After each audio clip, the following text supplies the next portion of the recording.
سلام على نوح في العالمين إنا كذلك نجزي المحسنين إنه من عبادنا المؤمنين ثم أغرقنا الآخرين وإن من شيعته لإبراهيم إذ جاء ربه بقلب سليم إذ قال لأبيه وقومه ماذا تعبدون أئفكا آلهة دون الله تريدون فما ظنكم برب العالمين فنظر نظرة في النجوم فقال إني سقيم فتولوا عنه مدبرين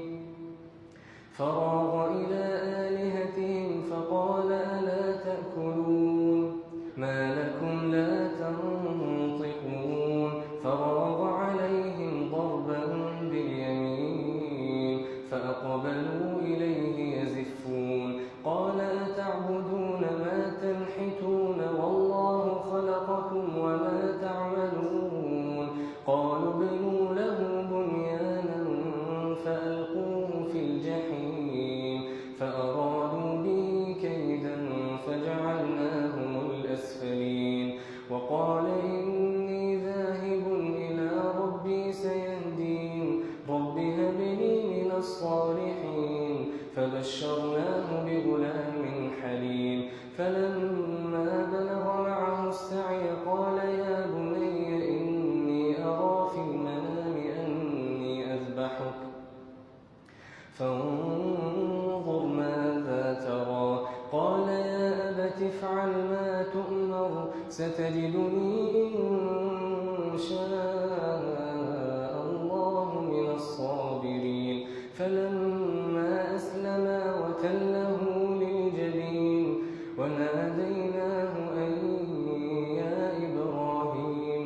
قد صدقت الرؤيا إنا كذلك نجزي المحسنين إن هذا لهو البلاء المبين وفديناه بذبح عظيم وتركنا عليه في الآخرين سلام على إبراهيم كذلك نجزي المحسنين إنه من عبادنا المؤمنين وبشرناه بإسحاق نبيا من الصالحين وباركنا عليه